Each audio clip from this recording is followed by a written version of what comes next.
Hello, and welcome to episode 40 of Hello Nintendo, where the hype train is rolling along very steadily.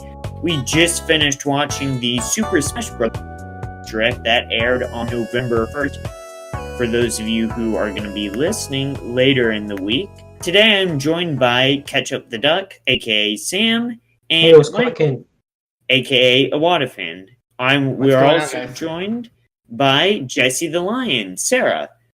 So with that, we're gonna get to the Tuesday Tussle breakdown. We've had for about a couple months now, celebrating the anniversary of our Nintendo. What we have been doing is each Tuesday we've been voting for the best game in the Nintendo series.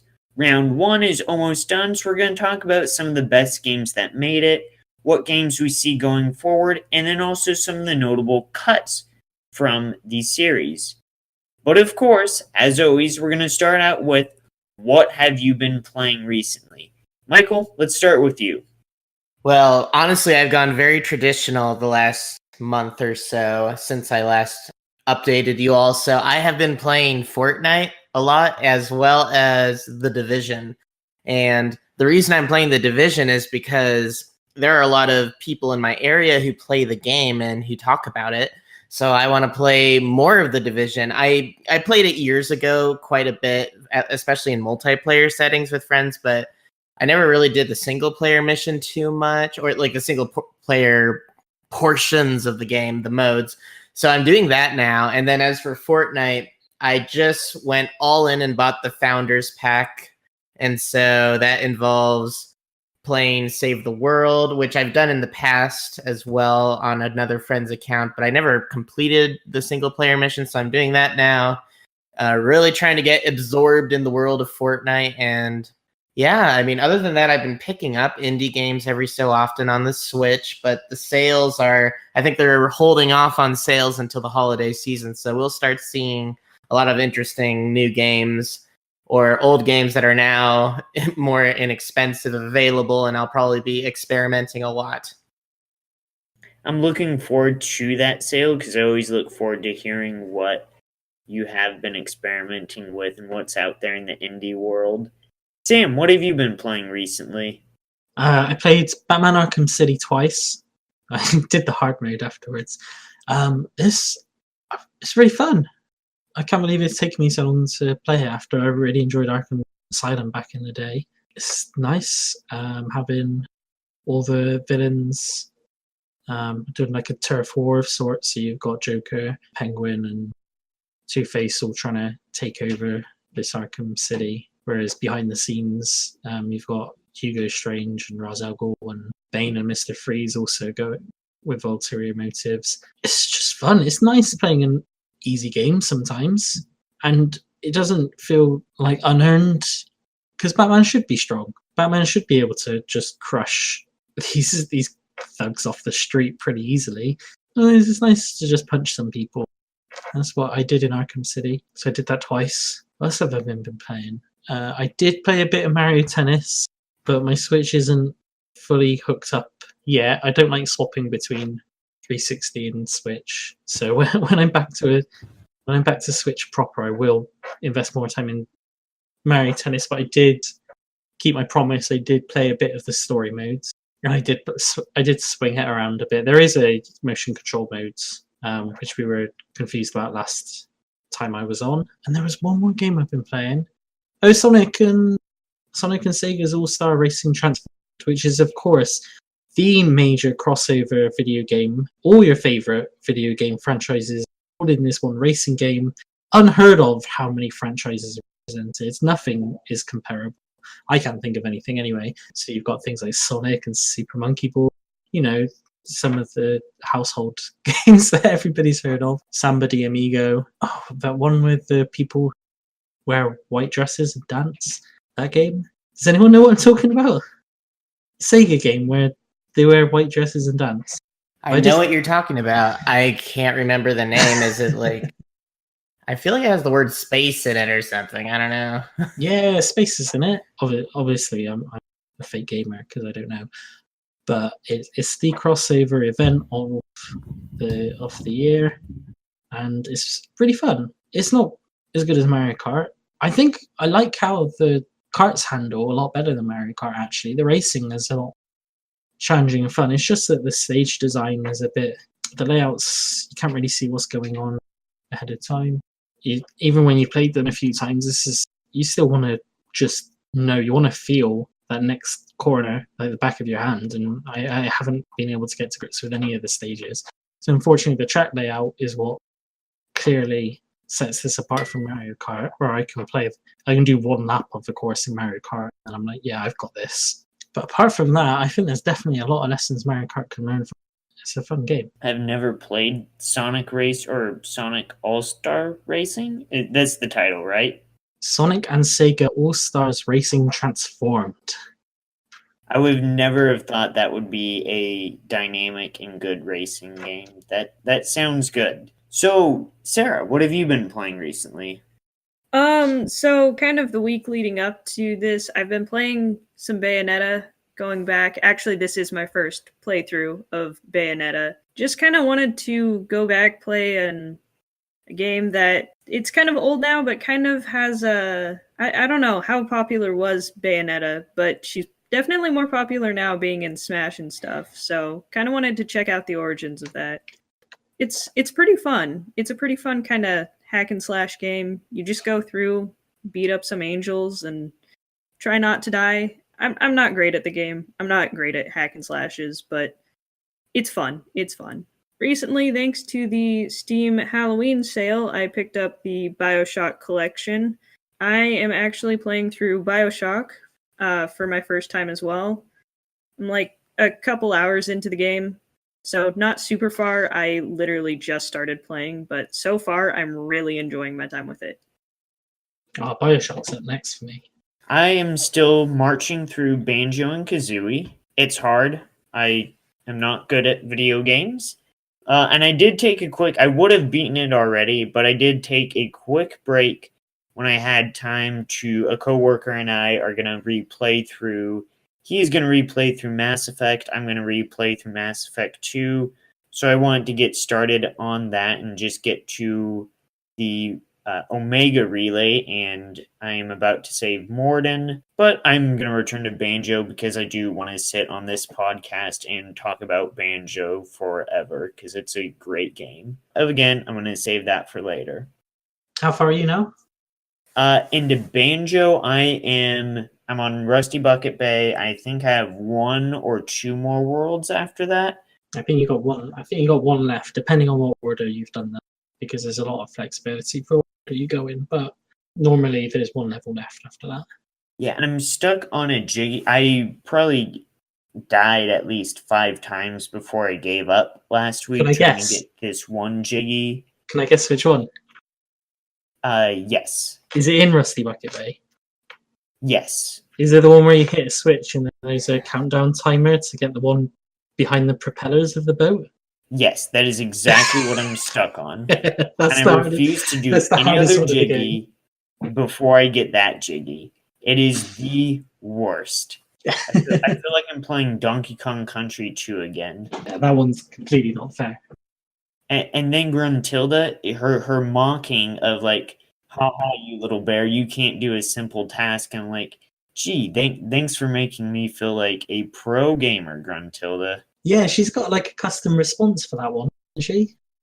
Yes. Oh, she's the worst. She taunts you. She has a lot of custom responses throughout the game that just taunt you and make you feel like... Rare did a great job of making her to be more than an antagonist to Banjo. She's a bloody antagonist to the person playing the game. Like, I don't know if that was intentional or not, but yeah, she's the worst. Or the best. Bad. Which, depending on the way you look at it.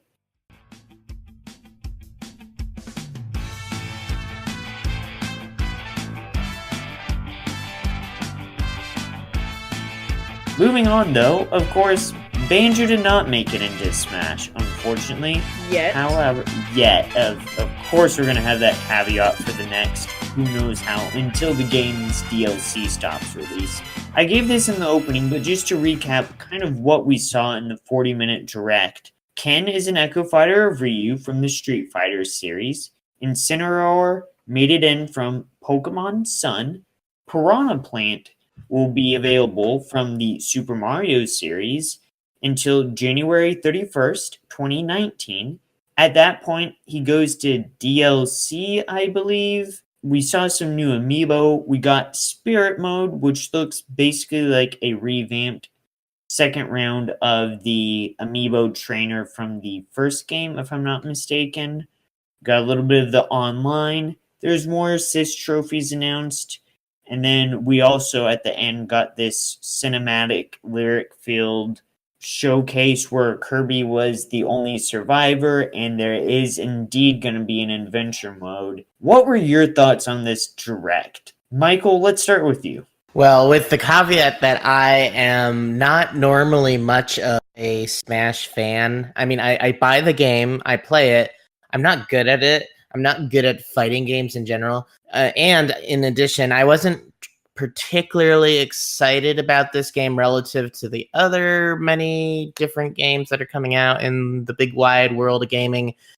I actually became really excited based on Spirits mode and the new adventure mode, and also Piranha Plant is amazing, and I'm going to main him and see how far I can get with this magnificent plant that I'm just so happy as a part of Smash. It seemed classically Nintendo to include him or her, actually, and I was just so excited to see Nintendo do what they do best, which is surprise people in weird and wacky ways that I just found delightful, to be honest. So I personally was very excited about this. I'm not really disappointed about what characters were and were not revealed.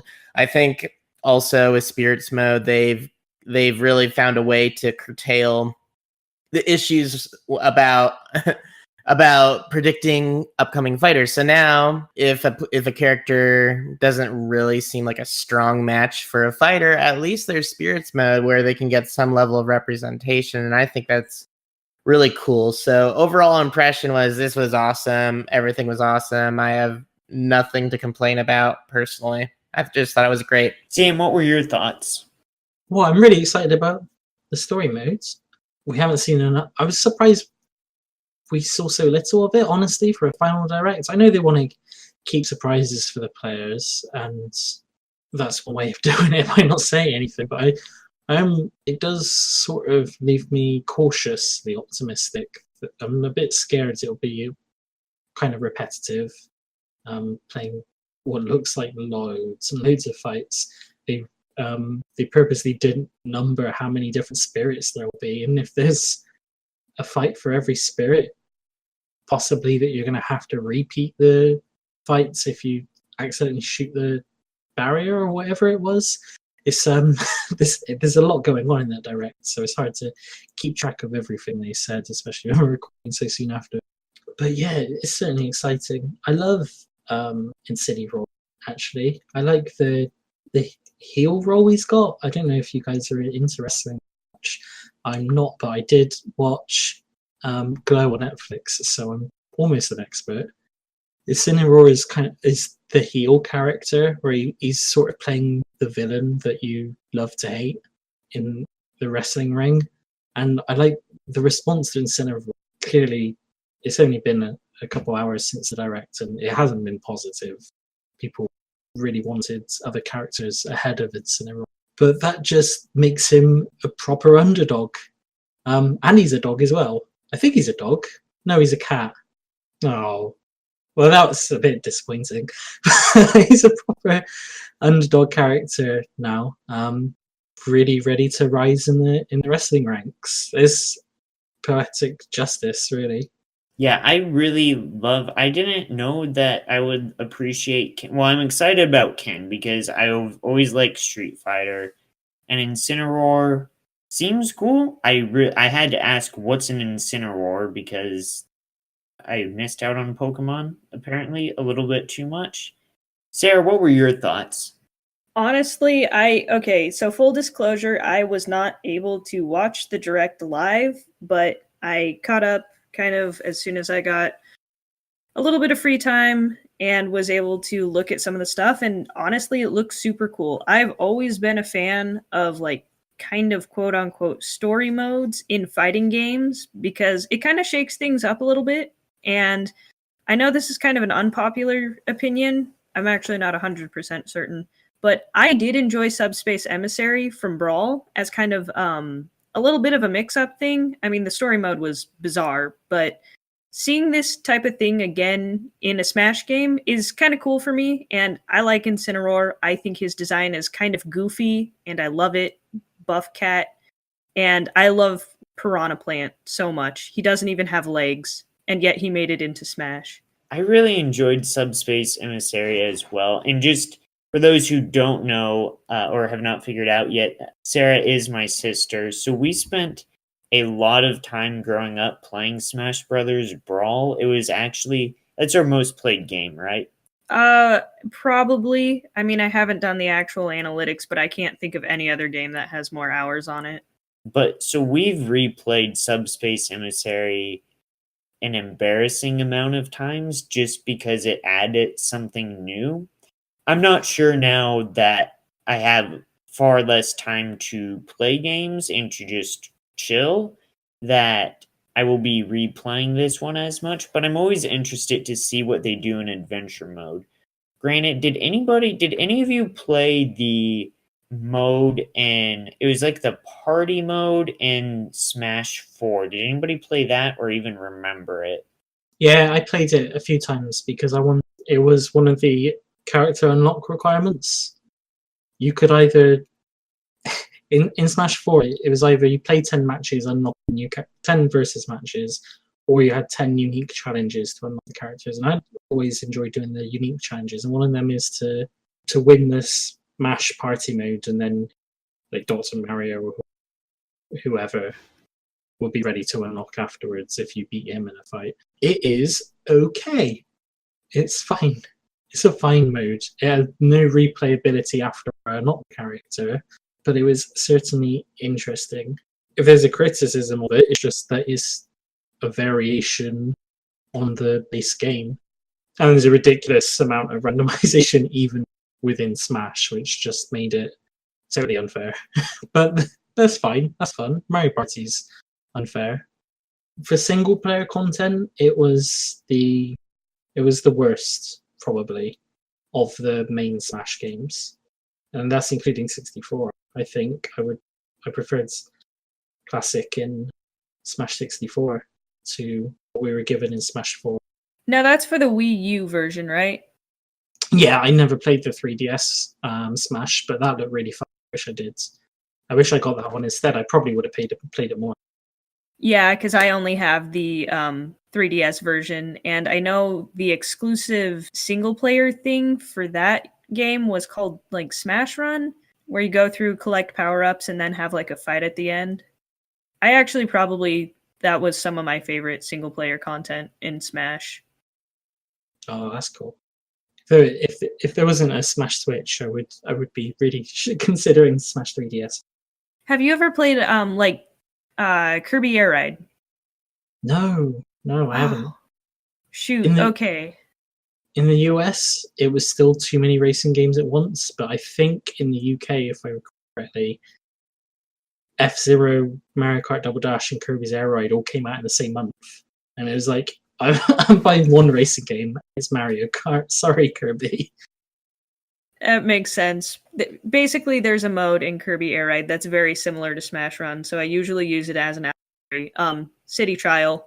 You basically go through, collect power-ups, and then get a random event at the end where your goal is to either be the fastest, or be the strongest, or outcompete in some other weird kind of event. So very similar to Smash Run in that aspect, and it probably makes it the most fun for me. I did prefer Smash Run. I played a little bit of the Smash Party mode, and it was dreadful in my opinion. I much preferred the Smash Run mode because of the way that I don't know. It was fun. You're all competing for resources, and that makes it fun. It's definitely a multiplayer aspect to it. If you had somebody with the 3DS that also had the game, but it was also still fun against the computer players. So with that, Michael, you seem to have a pretty good understanding of what the spirits mode is. So is this? Am I correct in basically summarizing it as round 2 of the amiibo training from Smash 4, or is there a different aspect to it? I actually think that's a good way of looking at it. It's complicated because it's new and old in so many different ways.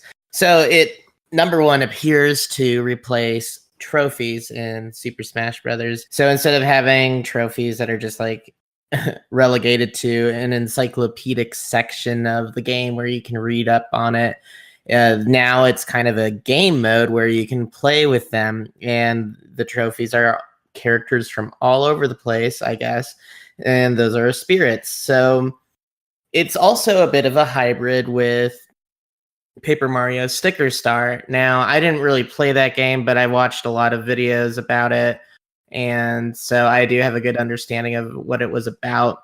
And it seems to be, one way I would describe it is it's a way to supplement the core fighting mechanics of Super Smash Brothers. So you have these supportive spirits, and you have a primary spirit, and it can have up to 2 secondary spirits. Every single spirit is ranked from novice to advanced to ace to legend, and they all can add power to your characters, and you can gain them, I think, by just playing through the... That's where I start to get confused. I know you can buy spirits. I know you can gain them by fighting in spirits mode against what I think they called puppet spirits to gain the spirit. But it's there are a lot of things going on in Super Smash Bros. Ultimate that relate to spirits and obtaining them and using them and what you can do with them. So honestly, right after the podcast is over, I'm going to watch it again to try and even get a deeper sense of this, because it is kind of complicated, to be honest. But that's my basic understanding of what it's about.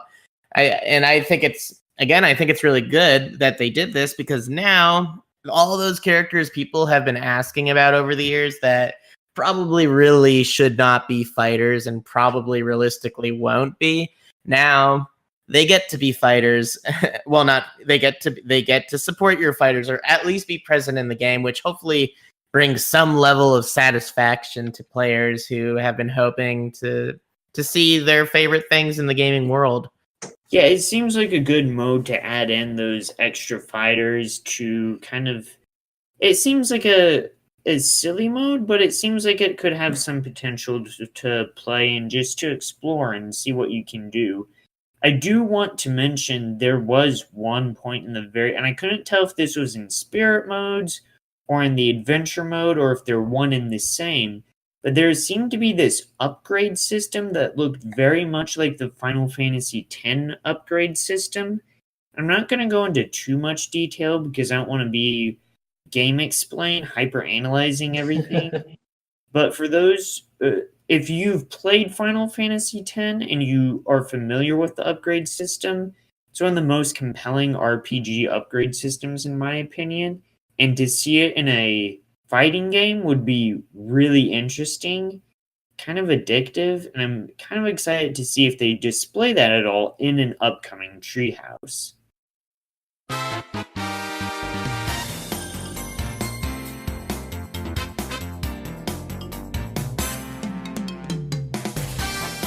Even though we are done talking about Smash Brothers, we are still going to talk about heavy fighting competition, the Tuesday Tussle. Now I'm going to hand this off to Ketchup because this has been her project on our Nintendo. Thank you very much for handling this, and I think on all of us, just thanks for all the work you've done over all the years of our Nintendo and being a major helper to seeing this community start and everything that this kind of Tuesday Tussle fun has been celebrating. So yeah, go ahead and take it away. But thank you very much. That's really nice of you. So for those who aren't aware, on the subreddit, we have been doing a best of competition to finally settle what is the best Nintendo game of all time. We didn't, and to make it fair, we've included every single Nintendo game from their history right up until the subreddit's 10th anniversary in March of this year. And we've just finally got through round one, where we put each game in bracket. We split the games into brackets of 10, and we had a vote for each bracket, and the top 2 games of each bracket advanced. Some brackets were filled with some completely obscure games which nobody had heard of. Some games were filled with all of your favorite games, and you had to just choose one of them, and it was really, really heartbreaking sometimes. But we've made it through round one. We're about to start round 2 next week, so now's a great time to jump in. And I thought we could just have a discussion about some of the games that didn't quite make the cut for the first rounds, and have a look at the final 256 and have some speculation of what we think might advance. So I have a list of some of the notable games that didn't make it. There's some games I thought that definitely has its fan base and its critical consensus that it's a great game, but realistically, nobody played it. So unfortunately, I know some people think Wonderful 101 is the best game on the Wii U, but nobody played it. So it was never going to make the top final 256. So I haven't included that for discussion, but there are some really surprising ones that didn't quite make it. So feel free to jump in with your thoughts on the Legendary Starfy. Has anybody played any of the Legendary Starfy series? I have. It's one of those games. Basically, it's my replacement for Shantae. So, explanation: I had been wanting to buy Shantae since it came out because it was one of the final Game Boy Color games, I think, and that alone fascinated me. And I was like, well, it must be a mildly interesting game, and I always wanted to buy it. But by the time I had the money, it was no longer available, and to this day, a cartridge costs just ridiculous amounts of money.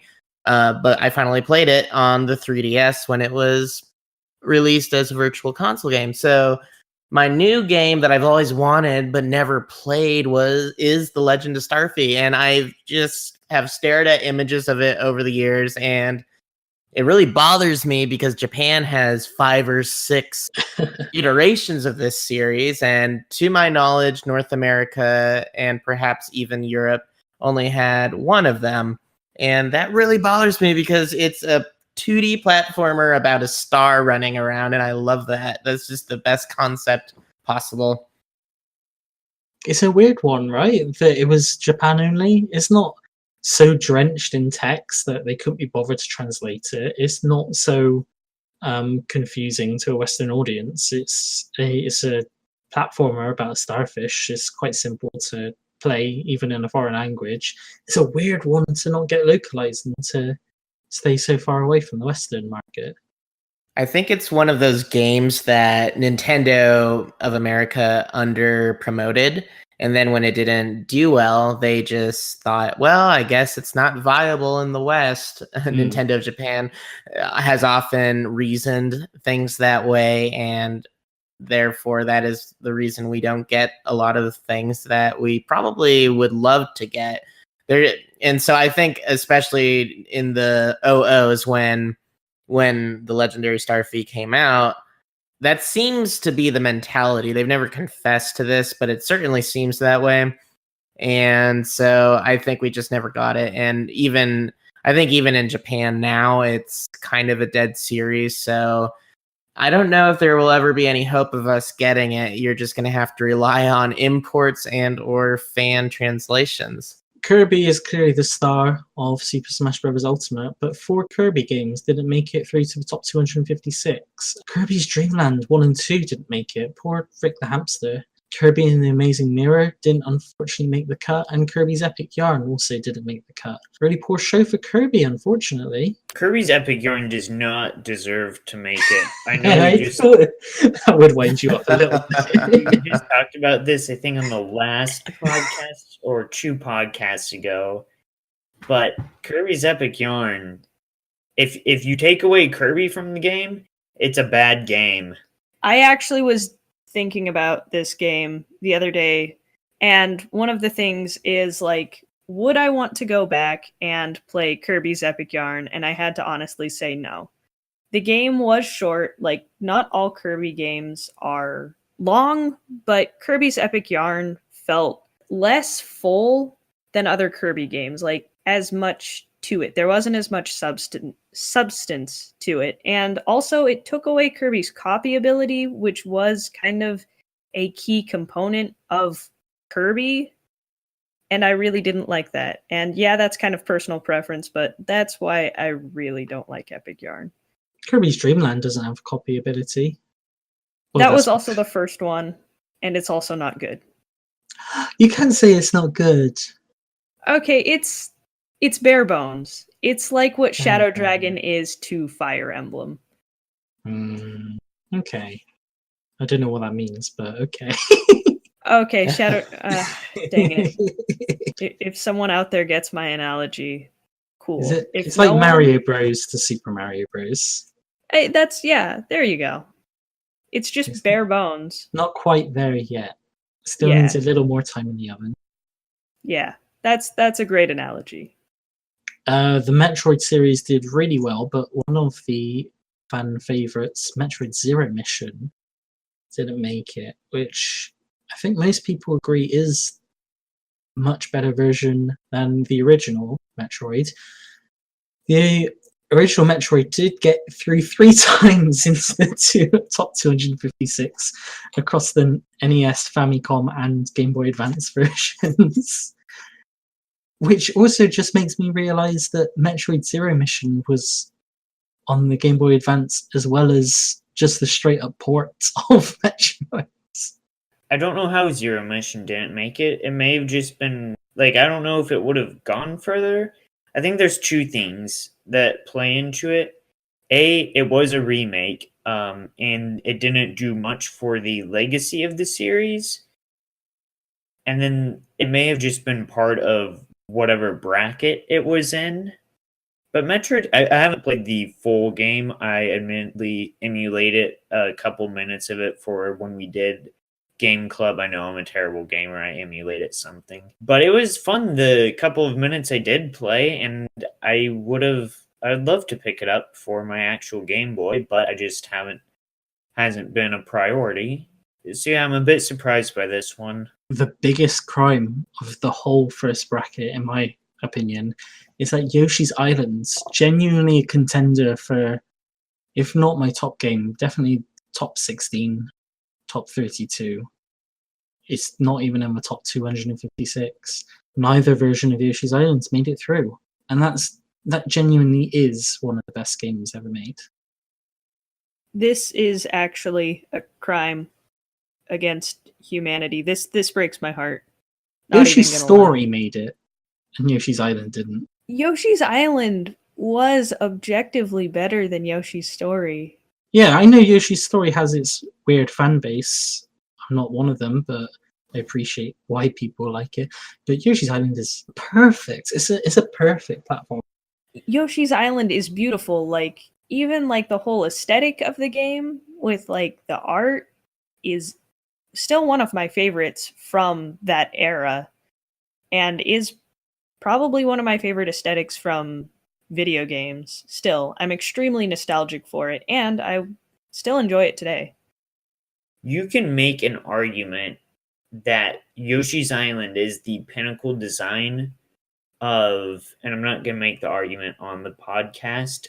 You can at me later and we'll talk about this, but the Yoshi's Island from a mechanical and design aspect has been argued as the pinnacle of platforming. It's certainly, depending on your platforming preferences, yeah. I think maybe there's more For people who like challenge, Yoshi's Island doesn't necessarily have that, and certainly not in the same way. There's not so much reactions and the flow of movement. Even though Yoshi is a joy to handle, it's a different type of experience, but it does that experience so well. It's unlike anything else on the SNES. Other games have maybe filling in that niche a bit more nowadays, but oh god, it's so good. It's such a good game, and it's criminal. The music in the game, just for a quick blip, is great. It fits the game perfectly. The music is catchy. I can still remember it to this day. I love the game too. I'm sad. Sorry, Yoshi, you've won. The thing to remember is this is a contest for the best game of all time, and so the top 32 won't really be the top 32 because it's a tournament. So we will have we could have the second best game of all time knocked out in round one. That's how tournaments work. So unfortunately, we now know that Yoshi's Island isn't the best Nintendo game. But in my opinion, it's definitely up there. We'll have to do a whole other tournament to find out the second best Nintendo game of all time afterwards. So WarioWare. Also, I think WarioWare is such a fun series. I know you're not that acquainted with it, Scottish, but WarioWare Twisted, my personal favourite, didn't make it, along with WarioWare Touched. And I think WarioWare Smooth Moves didn't make it as well. Personally, I think Touched is the worst in the series, so that's not a big deal to me, but it's a shame that Twisted and Smooth Moves didn't go any further. Yeah, I mean, WarioWare is a staple of Nintendo series, in my opinion, and it doesn't surprise me that it fell out early because I don't know if in its particular bracket, it faced some major challengers in particular. Yeah, I mean, WarioWare, there can only be one best game of all time, first of all. So I don't know if Smooth Moves actually is better than, say, any of the other ones that came out. So maybe it's okay that this happened. I do like the Game Boy Advance version a lot. And I mean, I guess the problem with Twisted was, of course, the controversy surrounding the controls. Maybe I remember when it first came out, a lot of people did not like the motion or gyro controls rather, and so maybe that just led to its early demise. Oh yeah, I do find it interesting how between starting this competition and finishing just the first rounds, we've had a WarioWare game announced and released. Yeah, that was convenient, and especially since it's like this big exploration of the series, perhaps it would have done really well. Tomodachi Life, again, not a game I thought would be number one.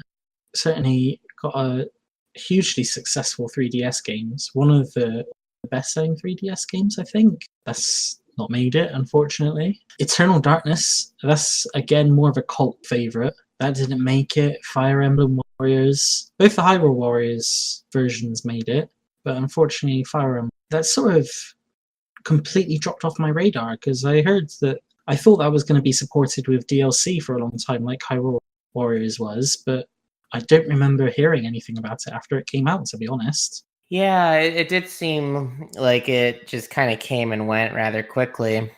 So yeah, I can't remember anything either about it after the fact. Was that on 3DS as well? Fire Emblem Warriors? Yeah. I don't think so. Oh, it was? I'm Oh yeah, that tells my memory.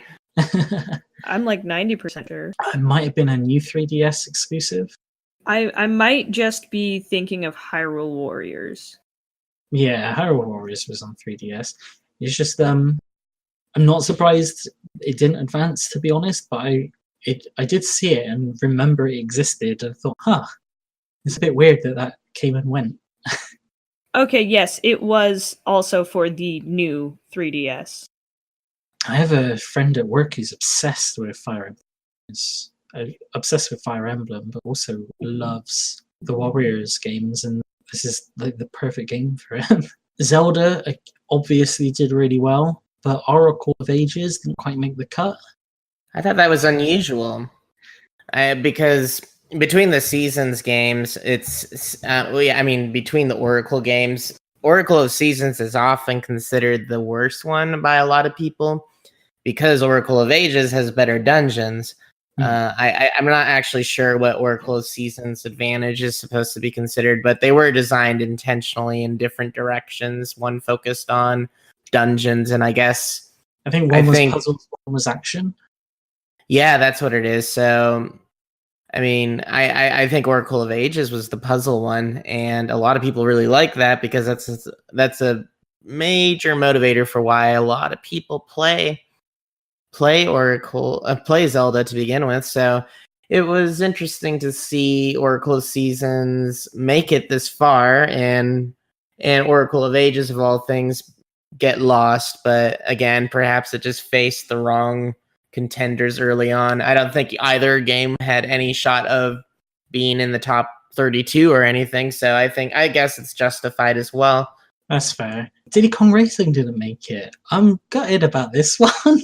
Again, it's not my favorite game, but Mario Kart 64 made it, and if I was to choose my N64 kart racer, it would go to Diddy Kong Racing easily.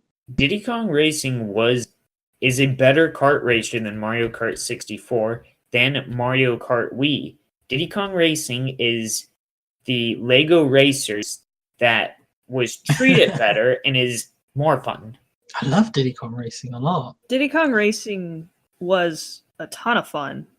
I think what makes these games so special, of course, is to a lot of people is when the single player content is done really well. Maybe Mario Kart 64, I think the battle mode was a lot better than Diddy Kong Racing's battle mode easily. But I just really enjoyed driving around the islands, collecting the balloons. I like that they try to sort of make the racing into a story somehow. I like the boss battles. It was a really fun, more fleshed out version of the kart racing that I kind of want to see Mario do. And they've just touched on with some mission modes, but they've never really brought it together as cohesively as Diddy Kong Racing has. I will say Diddy Kong Racing has more variety and replayability than Mario Kart 64, and that's one of the main reasons I prefer it far more than Mario Kart 64. But yeah, it definitely is more fleshed out and just a better kart racer. I haven't played it, but another game which got really, really good critical reviews and certainly looks amazing, and I wish I did play it, is the Wii version of Punch-Out. I watched a video talking about the animation techniques of Punch-Out, and honestly, it looks a game made with such a large amount of love and care and painstaking craft put into it. It looks really phenomenal and fun. Banjo-Tooie didn't make it, not so big a deal. Banjo-Kazooie did make it. Tooie is definitely in Kazooie's shadow, tries too hard and it doesn't reach what it's aiming for. Admire it for trying, but it's definitely not the better of the two Banjo-Kazooie games on N64. Donkey Kong Country Returns didn't make it. Really good. That was my favorite platformer on the Wii, I think. I'm saying it. It's better than Super Mario Galaxy. Whoa! It's better than Super. Whoa there! Wow. I had more fun. You know what? I couldn't. The thing is, I tried to replay Super Mario Galaxy, and I didn't think it was very fun to replay, and it sort of soured my opinion on the game. When I first played Super Mario Galaxy, I loved it. I can't hold it like that. But Donkey Kong Country is fun to return to, and I loved doing the speedrun challenges for all the levels. I don't know. I really love the flow of Donkey Kong in that game. I guess I've made a lot of enemies with that statement. Truth be told, Donkey Kong Country 2, when we get to it, I'm going to argue as one of the best Nintendo games. Oh, okay. Diddy's Conquest. We'll get to Continue. it. We'll get to it. But I admittedly have never played Donkey Kong Country Return. That being said, the Donkey Kong formula is more compelling to me than the Super Mario Galaxy formula. So I understand where you are coming from. I would say, as a bit of a counterpoint, this summer I actually did go back and replay some Super Mario Galaxy, and I had a ton of fun with it. just had a ton of fun going back through some of the levels, re-exploring through like just the different galaxies I could go through, and the music is another thing that's phenomenal in both games. I know that, but Super Mario Galaxy's soundtrack definitely has a special place in my heart. I might say that Super Mario Galaxy 2 is better than Donkey Kong Country Returns. I don't know. I'm not ready to make that commitment, but I like Galaxy 2 more than Galaxy 1.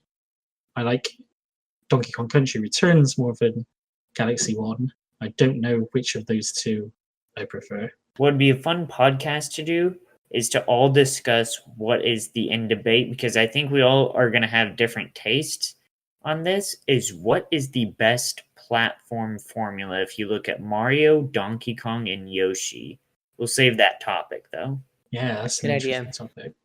All right, and just to wrap up this best of the best of the ones that didn't make the cut, there are no Box Boy games in the top 256. There are no Wave Race games in the top 256. There's none of the 1080 snowboarding games in the top 256.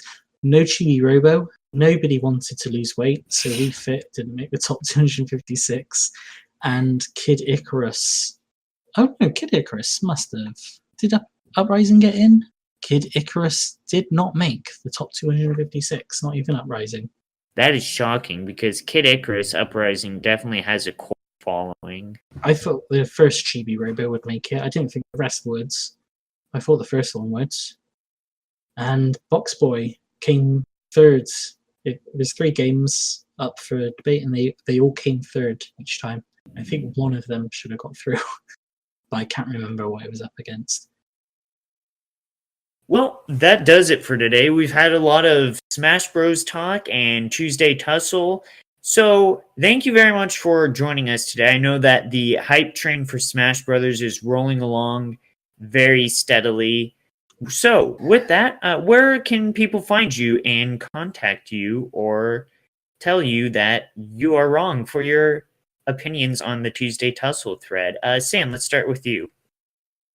People can find me at oh god, what am I on Twitter? I'm not Ketchup the Jack. I think I'm Sam P. Lockhart or Fart Princess. I'm Sam P. Lockhart on Twitter, and they should also Google Video Game Gerald on YouTube. Please subscribe to Video Game Gerald. He needs more like, comments, subscribes if he's going to make more videos, and I love that little dog. I think he deserves everything in the world. Can we just nominate Video Game Gerald as our podcast mascot? Is that okay? Oh, I'm all into that. I am Video Game Gerald's biggest fan. Michael, where can people find you? You can find me on Reddit. That's my primary place where I talk about games. But if you want to follow me on Twitter, I am IwataFan there as well. But IwataFan_. Sarah, where can people find you?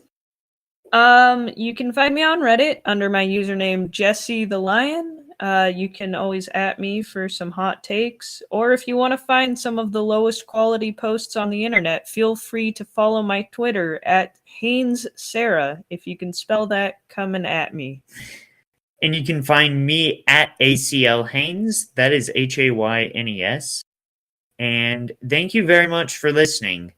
I think next time that we'll be talking about more Tuesday Tussle or something related to debating, because this has been a lot of fun. Please follow up with your opinions on what happened to the Tuesday Tussle thread. Thank you very much for listening, and hello, Nintendo.